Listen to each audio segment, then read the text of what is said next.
Yeah, I think that works best.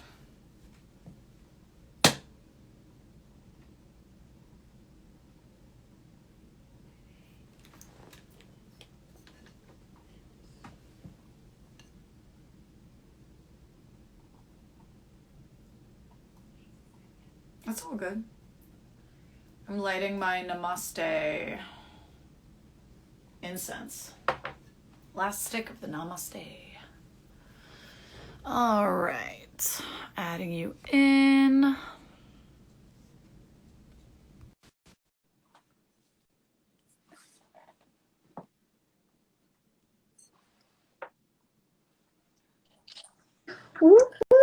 Hi, Woo-hoo! boo. All right, I'm putting a filter on my face. I still don't know how to do that. Look, it's like we can break this down. I'm going to talk about this in therapy for sure. The But filter? no, put the filter back. This is a day. This is a, not that one. This is a day full of coffee and news and hey, match and toddlering. So, Toddler. hi, Liz. I'm real quickly adding our tags here. Queen's Bird Films Mm-hmm. and I almost said Shadow Monster. Yay. Stray Cats, Wait, let's see who else. the show. My mom's here. Hi, Mom. Hi, Mama. Diane's here. Hi, other Mama. Allison Kohler has joined the live, folks. All right. I think we got all the business technical shit out of the way. Great. So let's just say, Oh, just real quick, wait, let me just pop this. I'm representing our little hometown. I love that. Cheers. Craig, cheers. Clink. Craig got me a beer today that essentially looks like an Edgar Allan Poe poem. I don't know. You know what I mean, right? I love that. You get that? All right. Edgar Allan poem. God, Jill. You truly are a national treasure. I try. Hello to everyone who's joining in. I'm Gillian. This is Courtney. Hey. We've both taken many winding roads to get to the point where we're at today, which is apparently we make films now. It's true. Something that we're trying to do. So today we're talking about our two projects that are about to be birthed into existence. Courtney has put out Screen Test, or it's coming out October 8th. Screen Test short film. And I'm putting out a pilot episode of a web series I've been working on for a while called Stray Cats. Both of the Courtney's film production companies tagged at the top of the chat. My show is also tagged on there. Please follow and support. And today we're just like kind of like shooting the shit and talking about our processes and the dates and times and how you can watch these projects. So Courtney, tell us, how can we watch Screen Test? I mean, it'll be on October 8th. It's just going to be online. So there will be a link. It'll be on Vimeo. But one thing I just wanted to say real quick as we get into this is like it sometimes when we talk about the creative process and then there's also all of the crap that's happening in the world, I find it really difficult to talk about the creative process without being like, who cares? Right. And I put this on my stories just like a few minutes ago, but I don't think that, I think that both of us in creating these works, Stray Cats and Screen Test, sharing about it, I think, and Jill obviously tell me if I'm way off, but I think for both of us, sharing about it is really about demystifying the work that's done behind the scenes, because there's so much exclusivity, there's so much insulation in the film industry, even to say like, oh, like even that feeling of like, well, I can't say I'm a filmmaker because who's paid me, or Or like I didn't go to school for it, so right. I mean, I so don't know there's what. this, Yeah, yeah. So I think that part of this discussion is really about just pulling back the curtain on what we've done, and making it accessible in a way for people to do what they want to do, and not to say that we have the answers, or not to say that the way that we are doing it is right, but just in context of everything that's happening. I feel like it's impossible to like not talk about what's happening in the country and in the world right now. So in context of that, it doesn't matter. It just doesn't. Like, our projects don't matter. But if we're looking at it as like a small little break in the flow of info and the flow of content, to just be like, hey, this is, there's no gatekeeping here. There's no hiding. There's no, you know what I mean? There's no like, well, I'm not going to show you how I did it because then you'll do. No, everyone go make your art. that's the thing that like I think is frustrating about, I think, the film industry and the acting industry, is that there's this like, especially like I've worked, I've done so many acting projects and never had an agent, and no one would ever tell me like how they got their agent. It was like this big secret. And then Yeah. like somebody did have one, they were like, oh, I don't know. I just know somebody. And it always has felt like you're not allowed in the club in the Yeah. in the acting world that I've Yeah. experienced. Oh, And yeah. I also have my foot in the pond of, the music scene.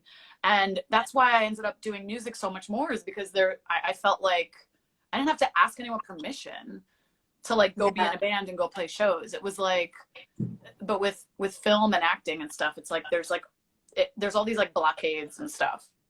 Yeah. Yeah. And just like, I don't know, there's so much obviously misinformation happening in the world. It's like, can we just cut out this small corner and be like, hey, this is what's actually going on, and it's cool, and do your own thing and come join the party, and like, I don't know, Well, maybe have a democracy. I think that like the state of the world that we're in, there's so much that we have absolutely no control over. Right. There's a pandemic going on. The What? state of government. I know. Did you know? Did you know? Our state of our government and like everything in between are things that we have absolutely zero control over. And it does give you that moment of like, why do anything, But I think it's really important for us as like, creative people, that like we really don't fit anywhere in the world. Like there's not a part of the world that is like, oh, here's your step-by-step process of how you're going to navigate being an artist in a capitalist society. Because capitalism and art, yeah.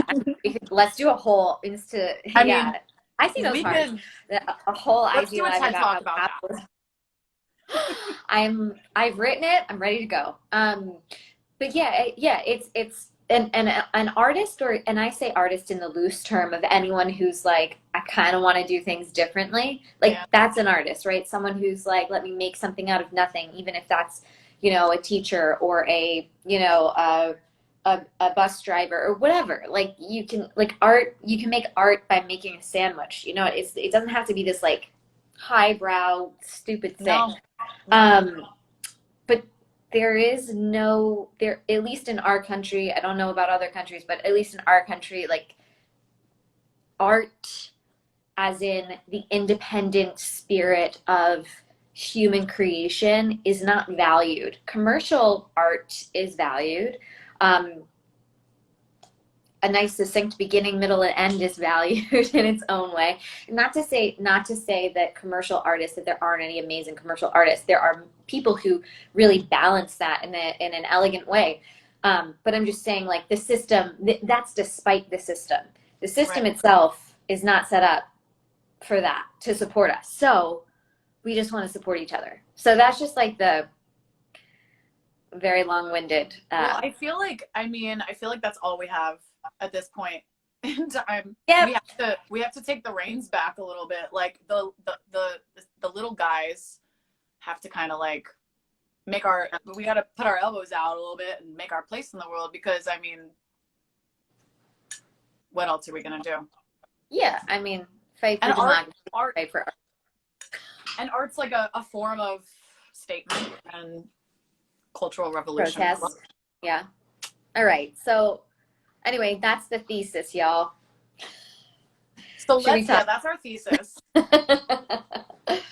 Let's get into just like an overview of like these projects we're working on real quick. So Courtney, give me like a little bit about what Screen Test is about. Tell me what inspired you to write the story. Tell me why you felt the need to put it out, XYZ. What's your project? What's it about? Well, first of all, thank you, Kara. Cheers to that. Art matters. Hell yeah, it does. So Screen Test is, I'll be succinct, because I'm actually much more interested in stray cats. I told Allie today, I'm like, I actually have a lot of questions for Jill. I want her to tell me everything about her web series. So Screen Test is about the intersection of the fitness industry and the social media world. And that's because I lived in that intersection for a little bit. I was a fitness instructor for about 5 or 6 years. 6, 7? I don't know. Long enough. I've stopped. And it was right at the time where social media became like the thing. Like, I like to place it as like, we were still using the Nashville filter when I started in fitness. And now we're at the point of like swipe up features, and like everything with Instagram was new. And so anyway, I kind of saw that transition, and I've always been really interested in / horrified by / fascinated by what social media does to us in real life, like how it changes us just IRL. So the piece is a short film. It's about 14 minutes long, and it just explores these 5 fitness instructors, these characters who are competing to be on a reality TV show about the fitness industry. And it's their screen test. And I literally wrote it in the format that I wrote it because I didn't know how to film anything.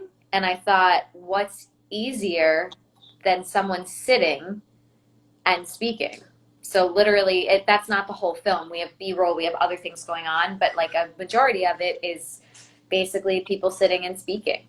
And again, not necessarily like a commercially viable, I mean, I shouldn't say it's not commercially viable, but it's just, it's not in that like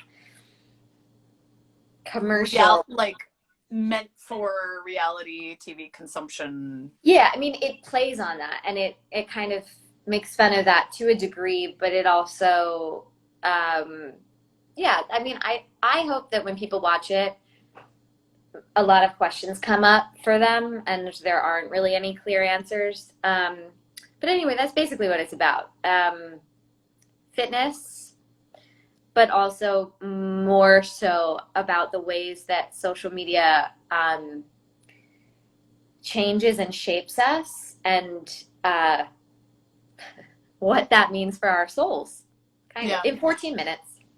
Well, I think fitness too is like an interesting place to build a work from, because there's so much body image. Yeah. Oh my gosh. When I look back at the photos of myself when I was teaching fitness, I think, oh my God, I was never that small in my body. And I remember feeling so big. I remember I look at these photos and I'm like, oh my God, Courtney, like, what were you doing? You were working out all day. I would teach like 5 classes a day. So that's taking like 5 hours of fitness a day, because we did the workout with our clients. And then like, you know, you can't, and then like, you know, going all over New York City. So walking everywhere. And I remember feeling fat. I remember feeling like I'm not the skinniest, most fit lady here. And it like completely messed with my body image in a way that even dancing, growing up being a professional dancer, didn't mess with me like fitness did. That's just me. That's not an indictment on the industry whatsoever. I have plenty of friends who are still in the fitness industry who they don't have that. But it was interesting how it intersected for me. And a lot of that I felt had to do with how people started to manipulate their rubric for success based on social media stats and follows and all that. So it's all external, right? It's like somebody recently was talking about like health and wellness, and we almost ignore the word wellness when we group those two words together. We're like, wellness is like wellness of the mind, heart, body, soul, spirit. But when you group it with like health and wellness and fitness, it all of a sudden becomes a monster and this obsession, which is actually the complete opposite of what the point is. Yeah, and I want to stop talking about screen tests now and talk about stray cats, but I will just say this one last thing. Wellness was always for the marketing aspect of things, in my opinion, and not for the trainers. So capitalism strikes again. Let's talk about stray cats. Evil. So Stray Cats is this project I've been rolling around in my brain for a long time now. It's essentially, we were talking about the little guys and art being artists, and there's really no place for us in the world. And that's kind of where this idea spawned from for me.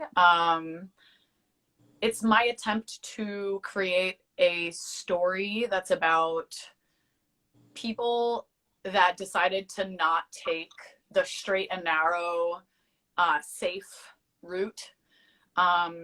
It's about people that said, wait, I don't really want to like get locked into a job where I have safety and health insurance and get married and have kids and move out to the country and live this rigid, what our parents want for us type of life.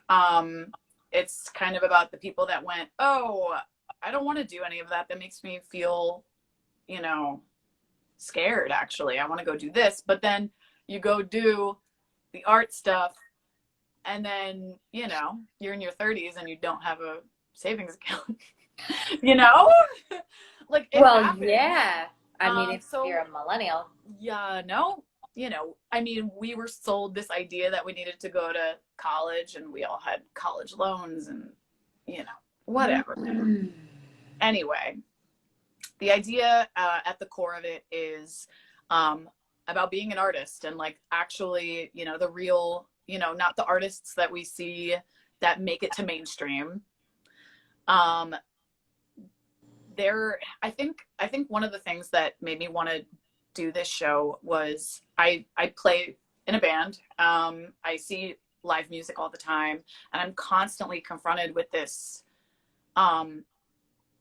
with amazing art, and it's in a basement, in a bar, hidden away in the back room. You have to pay to get to see the art, and like the artists never get paid, and like it's just this like, I'm seeing amazing art all the time, and it's never on the radio, it's never on TV. Why does our culture not value art and the underground artists unless you're like somebody's kid? Or white supremacy. Because white supremacy. Capitalism. Not that we have time for, whatever. Yes, but that question, why so many hurdles to have this? Why so many hurdles between the audience and the artist when both of them are gonna like be out of money? Well, but they just want to meet. It's like anytime you go to a foreign country, you go to all the museums. Like anyone who comes to New York goes to MoMA, they go to the Met. So clearly our society values art on some level, but it's not on the level of making it a real job in the world. And I mean, not to like go down this rabbit hole that we keep finding ourselves going down, Gillian, but Courtney, but it's almost like art, and it's, I mean, someone can prove me wrong probably in an instant, but it's almost like art and capitalism are allergic to each other. Because if you're going to create like your characters in Stray Cats and in your web series, if you're going to go off this beaten path, then you're not the cog in the machine. So we're not going to reward you with the rewards of a capitalist society, which are which is money and health insurance, right? But if you're going off the beaten path, then you're automatically like, I don't know. I had 2 sips of beer and now I can't follow my point to the end, but I think y'all know what I'm talking about. Oh yeah. Oh yeah. No, I love that idea that like capitalism and art are allergic to. It's like the two wrong ends of the magnet. They just don't. And when we live in a capitalist society, so what do? We work paycheck to paycheck. Mm-hmm. All the projects that we create are out of our pocket, and you know, I mean, it's like, to make anything you have to like really almost be crazy, because you have to like believe that you can do it. Yep. And that's it. Or be so ignorant about the process that you don't realize how hard it is. You're like, I can only see right ahead of me. Yeah. Now, I do want to say just one thing. Hundreds. I do want to just say that. Hi, Jose. I don't think it's impossible to be an artist in a capitalist society. I don't think it's impossible. I just think it's a miracle. And I believe in miracles. I believe in possibilities that are beyond our wildest imagination. I do. So I do think that there are people out there who've done it, but I think it's a practice, and I think it's luck, and I think it's an unrelenting focus to be able to keep pushing your own edge as an artist, and also find a way to exist in a society that doesn't, and maybe has never held space for you. So that's what Stray Cats is about, huh? I mean, that's the core. Yeah. I would say it's the tip, but it's actually the core. And then, you know, my whole like long-term idea is I just want to incorporate like every piece of art that I can possible in a dark comedy about like the life of a hot mess. So is that you? You're playing the hot mess? Oh, yes. Yes. I'm one of the characters on the show. So wait, let me ask you this. So I know we have like our things, Liz, that we want to talk about. Maybe I'm skipping around a little bit, but you tell me what you did on Stray Cats? So you wrote it, you're in it. Did you also direct it? I did. It was difficult. Yeah. Can you talk about that experience? I can. In retrospect, I mean, here's the thing, is like I had like 5 of our friends in the room as my eyes on the shoot days. My friend Colin Hooker Herring, who we also went to school with, yes, me and Courtney went to school together back in the day. And a lot of the people that were involved in Stray Cats were also people I met at Muhlenberg. So Colin Hooker Herring kind of was like my, I think he's my assistant director. So he was kind of like my immediate next set of eyes. He was kind of like calling the shots day of. I had a pretty clear vision of like what I wanted, and I just was like, this is what I want, help me implement it. And then I also had Ryan Lamont, Kennedy Kanagawa, and Ali Kohler kind of being my like 3rd, 4th, and 5th set of eyes on set. And they kind of we all trust each other's taste, and they kind of all like pitched in throughout the shoot to be like, you know what, I know we were going to go in this direction, but let's try an alternate take. And, you know, there was one of the scenes was something that like it didn't go as big as I had. I didn't originally think it was going to be what it turned out to be, but it ends up being like really extra. And I just had to like trust my people and be like, all right, if that's what the scene needs, then let's fucking do it. And, but I will say when I do another like big shoot, like the one that we did with the pilot, I think I will like take off the director hat that day. Cause that's something that I learned is like, it was hard to then be the actor. Mm-hmm. Because my head was like in a million places. Yeah. And I was like, wait a minute, acting? Oh, right. That's like why I like did this, right? Which probably, hi, Mackenzie. Mackenzie just joined. She was one of the producers on Screen Test. Yeah, which probably you being like, oh yeah, acting probably made you phenomenal. Because on Jury's still out. What's that? We'll find out October 1st. Pitch that again. Yeah, because you know, with film, everything's there. Like you can do way too much, way too easily. So, yeah, that would be really hard. I did not act in my piece. There was a moment at the beginning where I was like, I'm going to shoot this on like whatever camera my husband Craig has laying around, or like my iPhone or something.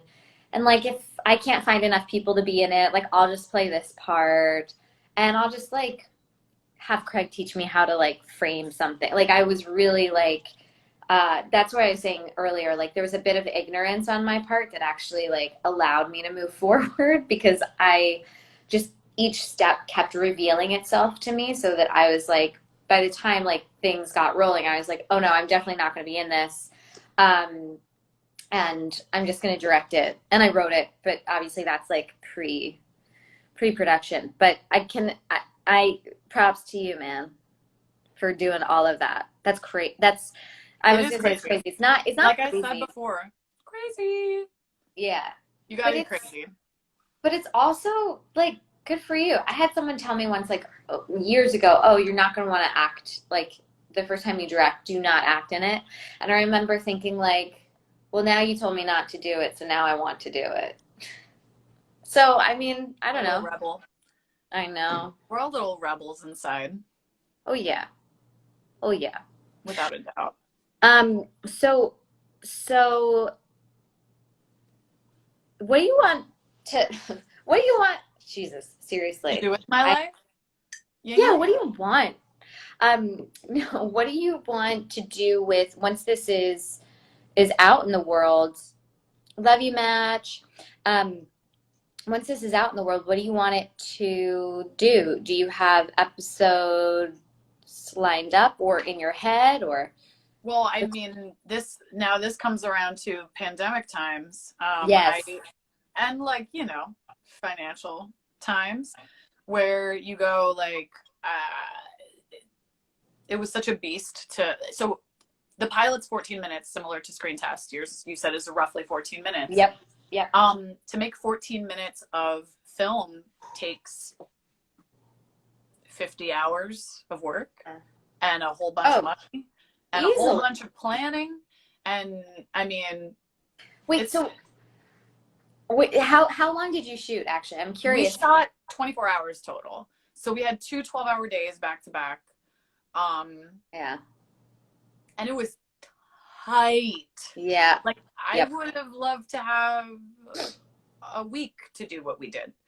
But without a doubt, yeah. But you know, I mean the dream, I mean, you said what's next? The dream would be that I have like a freaking team of people and I can just be like, you guys are all like, this is your only job, right? So like let's go on location for a month and shoot my idea, right? That's the dream. Yeah. That's the dream. But as it turns out, and with the pandemic, I have episodes 2, 3, 4, 5 written, but you know, in order to produce them would take not a pandemic happening. So I think I'm gonna have to like rewrite a bunch and just do what I can do with the pandemic. Right. And I really want to talk about writing because I think I'm Yes. such a nerd when it comes to process and the way that projects take once. And I learned this through making music, like recording albums, how letting the album or the piece of art tell you what it is rather than vice versa.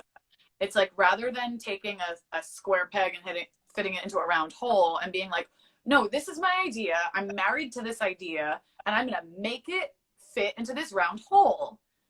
Like you almost have to like dance with the piece once you start creating it. Yeah. It becomes its own living, breathing thing. Yes. And how do we as artists, writers, directors, like actors, like how do we make our project and also keep our ear to the ground of what the project's telling us it wants to do? Yeah. So like what was your experience with like writing this piece? And like I know that, talk about like some of the other stuff you've done with writing and how you've stumbled upon it from being a dancer and an actor to like being a writer on many different levels. Well, I mean, I would say, and I think my mom, who better still be tuned in, would say, We can't see when people leave. I know. It's good. It's good for my ego. I've always been a writer in the sense that like when I was younger, I would just make up stories and like regale my grandparents with the tales of the little men bringing milk to my bones because milk was good for your bone. Like I would just like make up stuff all the time. Like my mom and I would sit around and write books. Like I would dictate to her and she would write it down and then I would draw the pictures and we would like literally make books. So writing has always been part of me, and I think that's why I couldn't really find my spot in the audition scene in New York and the acting and dancing scene in New York because I love acting and I love dancing, and I do also love to sing, but I never felt exactly at home, and I think that's just because I want to make my own stuff, as simple as that. So you know, as I kind of I mean, that's a longer conversation for a different day. But I did write a book about it called The First 10 Years. Which is awesome. Actually, wait. Oh my God, wait. Oh my God, it's right here. Oh my gosh. And Match. Courtney wrote this book.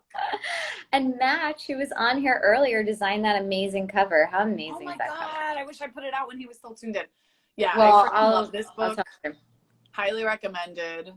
Thank you. So anyway, so in that book, I tell the story kind of how I've like been like, all right, I don't need to really be on Broadway. I'd actually just like want to be creative forever. You know, like that's my new goal, just be creative forever. Anyway, long story short, wrote a pilot based off of that book, wrote another pilot, just wrote a play, very bad play. I don't even know where it is, and I don't want to know. Like, just started writing a bunch of different things in a bunch of different formats. And eventually, long story short, and I talk about this in my podcast, The Great Breakdown, I had a baby, and I was talking to my husband. Who we adore. Thanks. And I was talking to my husband on January 1st, 2020, and I was like, I'm really scared of figuring out who I am post motherhood as a creative. I feel like anything that I'm going to do is just going to take me away from you guys, and I feel guilty and I feel scared and I feel like I don't even know who I am or what I want to say. And he was like, oh, Court, no, that's resistance talking, so just like do what you want to do. And I was like, okay, I want to make a film. And I don't know, like it was just something that I kept waiting for something to happen to me. I was like, well, I'm making this and I'm making this and I'm connecting here and I'm sending it off here. And it was all this outward stuff without like creating the space around. I always do better, me personally, when I just do my own thing and I just do it on my own timeline, because it's what I can control, and I just operate better that way. So January 1st, we have this conversation and I just say, all right, let me write the easiest thing ever to shoot, because what I really want to do is see if I can direct and see if I can make some film pieces. And I don't know where I want to go from. I mean, I do know where I want to go from there. I want to manifest all of the projects being produced all the time. But like, I got to start. No one's going to hand me this opportunity. I need to just, if I want to prove that I can direct something, then I need to direct something. Like, it's not that hard. So I literally just wrote something that I thought I could direct, which was like very simple, very simple. We shot 14 pages, well, 14 minutes, and we did it. We had 12 hours on set, so we really shot like Ooh. 10 hours, 9.5, 10 hours. Wow. Lunch, setup, breakdown. So I wrote something that could be done in that way, because as you know, it's like, no, like you can't shoot that fast. No. But Mackenzie and Allie, who were producers on it, were amazing and set us up for success there. So the writing process for me in this particular moment was very strategic, but it was based off of material that I had kind of been nurturing earlier, so I knew some of the characters already. It's a roundabout way of talking about it. Tell me about yours. Writing wise, I hadn't really bit off a piece of the like narrative writing pie before. Well, I guess before I started doing Stray Cats, I was writing some things that never really took shape. I was dipping my toe in the water a little bit. I've always been a songwriter, so like more poetry, poetic, like, you know, that's always been the way I've expressed myself writing wise. But this is kind of like, I got out of a relationship, and I was like, I moved, and then I changed direction, and I was like, what am I doing with my life? I had like one of those like moments where you're like, I don't know what I'm doing. Like, I feel like I'm a hamster in a wheel. Yeah. Like going nowhere. Yep. Working really hard and going absolutely nowhere. Yeah. So I was like, let me try to write something. I love film. I love TV shows. I love acting. So it's like, why don't I just like try to write something? Like, you're so good. I mean, Gillian's such a good actor. But no, stop. So you are.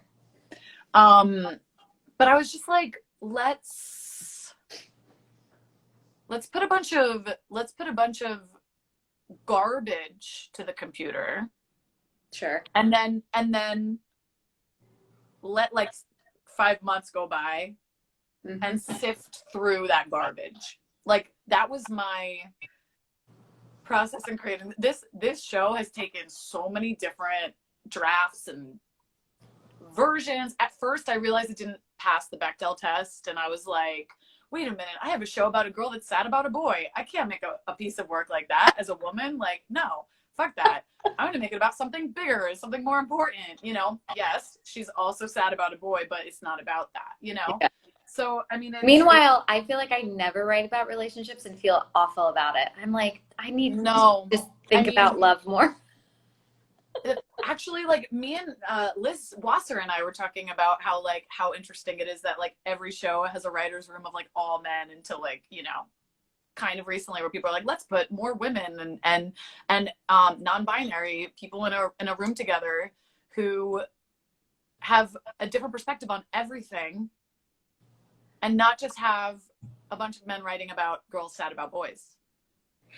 But what would sell, Gillian? Girls being sad about boys. Because it's all about men at the end of the day. No, but like, you know, I mean, obviously you have to, something that somebody told me once, and this is like a very obvious like theme in being a writer, is like, write what you know. So I was like, all right, I'm going to write what I know for about 5 months, and then I'm going to take out what I like from it and try and craft it into something that's a little bit, you know. So, you know, writing's always been therapeutic for me, and still figuring it out for sure. I feel like the first time I wrote a pilot, because a pilot is a very specific bitch, and you have to accomplish a lot. Yeah, I know. 2 pages. And the first time I wrote the pilot, the very first pilot I wrote was based off of the first 10 years. And um, that book covered 10 years.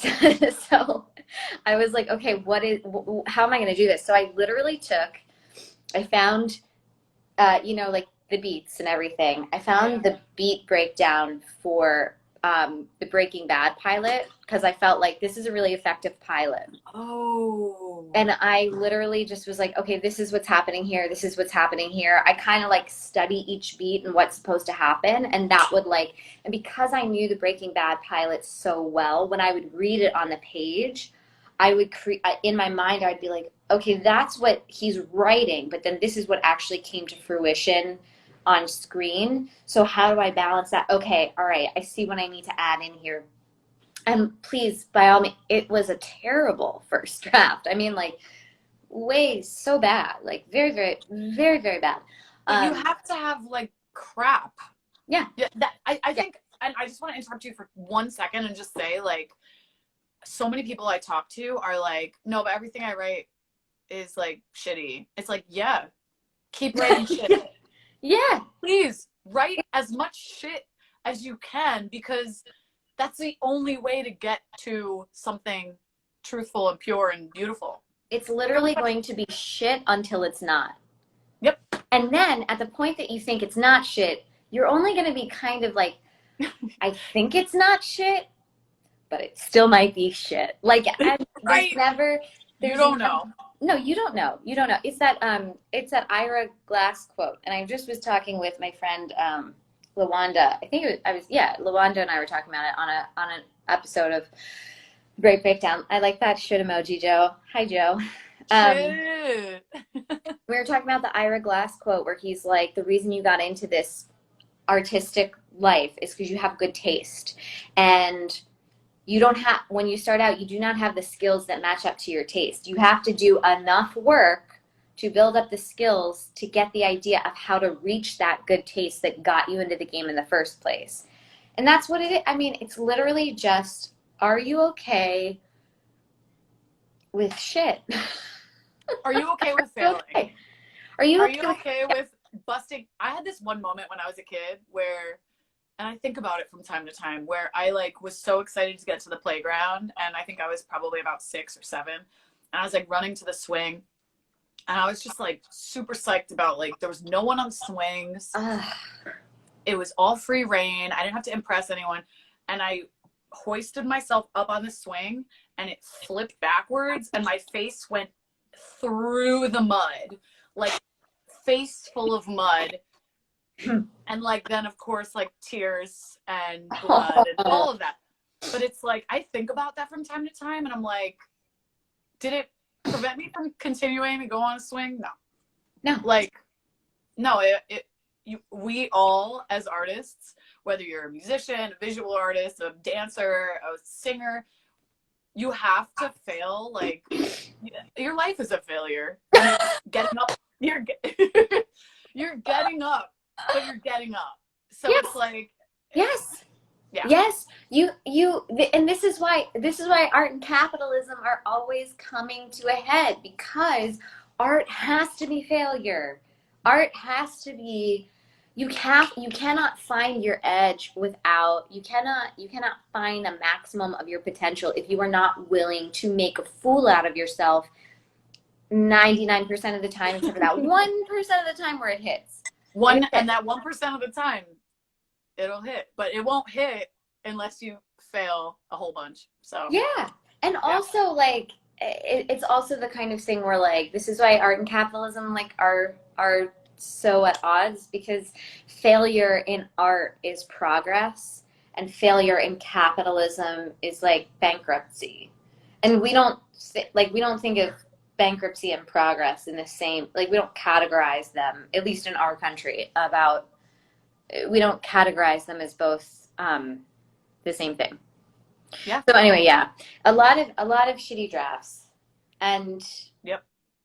Now, did you feel like when you did Stray Cats, did you feel like what you ended up with that you're gonna release next week, right? October 1st? Yeah, a week from tonight. Yep. Rent is due, y'all. Um, um, Full moon though. full moon. It'll be a full moon. Of course you're With releasing it on a full moon. Build up. So Joe wrote, failure in art, fart. Coincidence? I think Joe, not. your poetry astounds. Also, Joe did all of our photography for Stray Cats. All the pictures I've been posting. Amazing.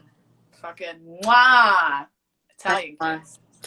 Now, did what you are presenting next week, what you're releasing, Yeah. how much does it look like your script? A lot, actually. My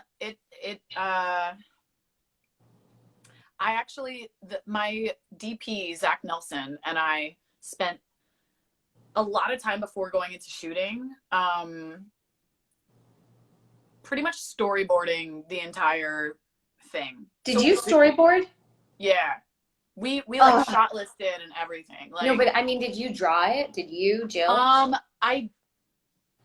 I don't think I don't remember actually. I don't think I actually drew it. I think we sat down and we just like, he might have drawn what I was talking about.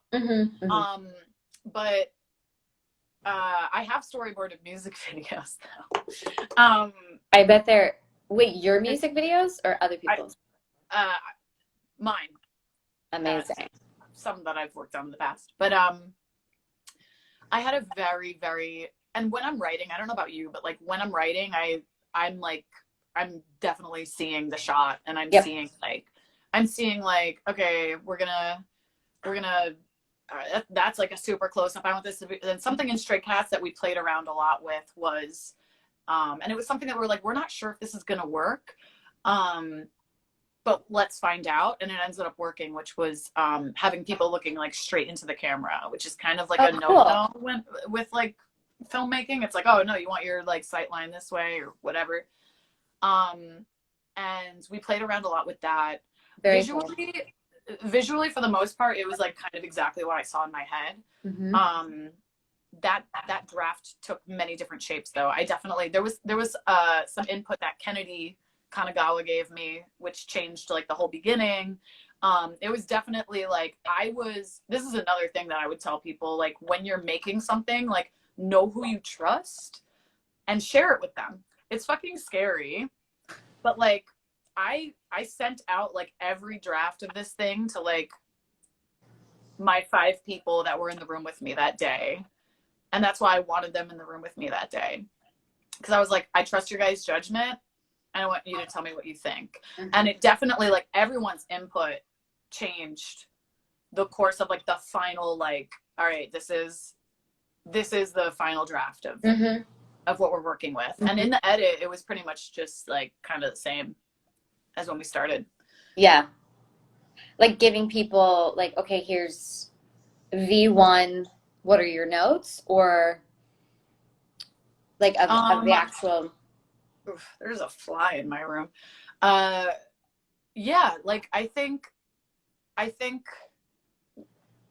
honestly had like readings with like 5 people of like an entire 10 episode, half-hour long, like lots of crap. We talked about crap before. Lots of crap. And you know, this is like one little bit of crap that made it and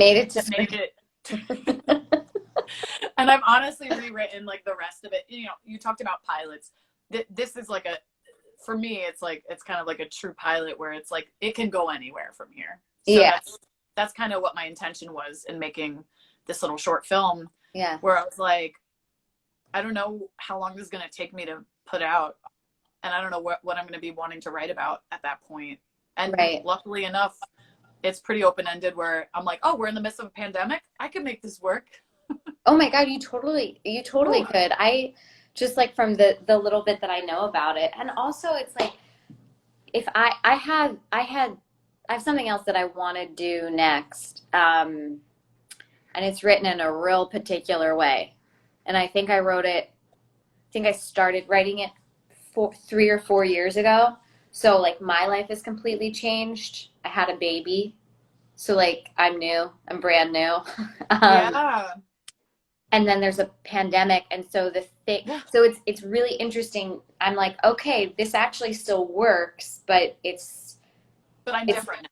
I'm different, the world Yeah. is different, so it can't be like the core of it can be the same, the concept is the same, and there's a lot of editing to do, which I actually find to be like, I find that exciting. I actually like, this is why I feel like I'm so drawn to filmmaking, is because it's just problem solving again and again. And there's this like little like rush of dopamine I get when it all feels like it's gonna fail. And then we figure out the one thing to do to make it not fail. It's like, maybe it's my ego or like a power trip of like, everything is burning to the ground. What? There's a rush Mm-hmm. that comes with jumping off of a cliff. Yes. Into shit. Yes. Into shit. Yeah. And hoping that maybe someone will get it. Yeah. And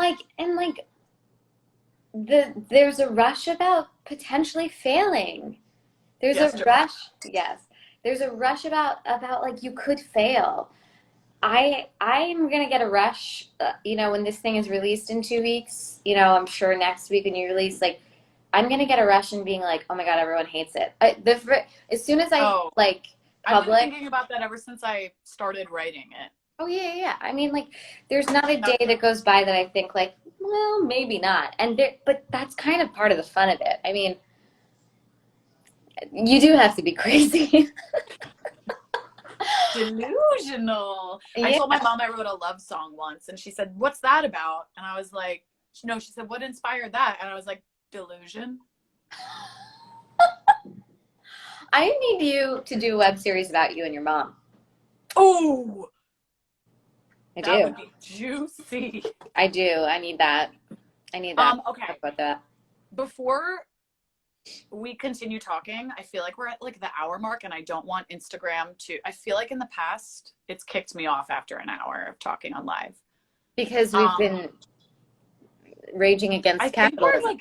I think we like literally talked about like everything we wanted to. We have so many. Do you have any like last looks? Last looks? That's what I wanted to say. And I was like, that's not what I'm. You're like, that's not what I mean. That's like a weird film. I could literally talk to you for another 3 hours. Oh, I'm afraid of this thing shutting down. Yeah. Hands down, would talk to you literally forever. The only thing that I want to say is I really just want to shout out everyone who worked on Screen Test. The cast was fucking impeccable. I don't know how we got them. Like, they're insane. They're so talented. Mackenzie and Allie, producers, just insane, amazing. Alexa, our DP, amazing. Everyone who worked on this film was incredible. And like literally sheer luck that we got to work with them when we did. And I guess I just want to say about that, like, your set is your family.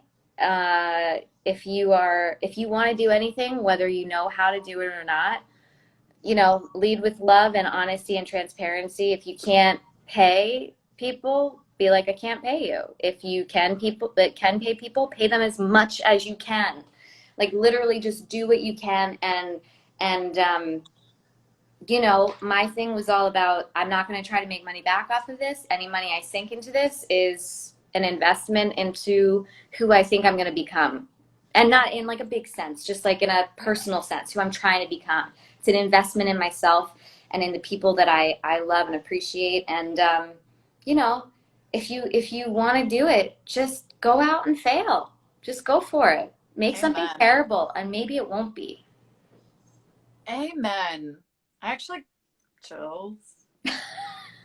I feel the same way. I wanted to like kind of end this conversation with like any advice to people that like are doing anything similar or doing something that they're scared of. And, you know, everything is scary right now because we're in the middle of a pandemic, and everything is a question mark.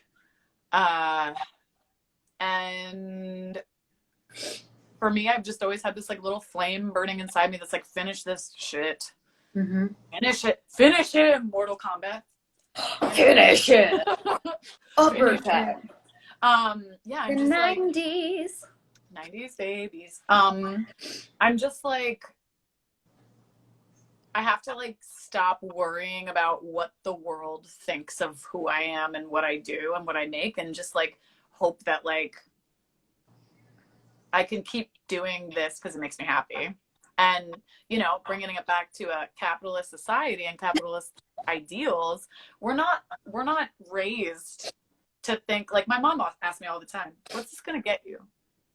And that's like this mentality that we're raised with, of like this capitalistic idea, this white supremacist idea of like, what will all this amount to at the end of the day? It's like, maybe I just had a vision in my head and I wanted to make it happen. And I had a bunch of friends who believed in me. Thank God for that. And I did it. And I did it. Once I put it out, it'll make room for what's next. Yeah. Hell yeah. I think you're great, Jill. And I'm gonna just eat up Stray Cats like it's my breakfast, lunch, and dinner. I'm gonna eat up Screen's House like it's my breakfast, lunch, and dinner. And dessert. Great. And a nightcap. Cheers to that. I want to plug the times and dates for these two beautiful baby monsters that we're putting into the world. Cheers, Courtney. Cheers, Jill. We're gonna be so Stray Cats comes out October 1st on the full moon, 8 p.m. I believe. We're doing a little bit of a sneak peek via Bands Do BK the night before, so be ready for that. And that's going to be on YouTube. Follow Stray Cats the show to find out the link to the YouTube page. And Courtney, tell us when we can watch Screen Test. October 8th. It'll be on Vimeo. Go to @Queensbird Films, follow, and if you're signed up for the newsletter, you'll get the direct link as soon as it's live. That's it. That's all there is to it, baby. Make your art. Get out of your head and make your art. We can seriously keep going. Be ready to drag your face through the mud. Yeah. And do it. Cry tears of joy. Yeah. That's our message. Tagline. All right. Okay, it's kicking me. Oh, it says 155 remaining. Yeah, I knew it. Instagram's so tough. Instagram's got us on a lockdown. Seriously, super, whatever. I have more thoughts about Instagram later, but we'll do that. We'll do that on Facebook. I want to say thank you to everyone that's tuned in. I want to say thank you for all of the love, because it takes a fucking village to make any piece of art ever. I don't care if it's a doodle. It takes a village. It takes a village to inspire, to motivate you to keep going, and to bring it to fruition. Yep.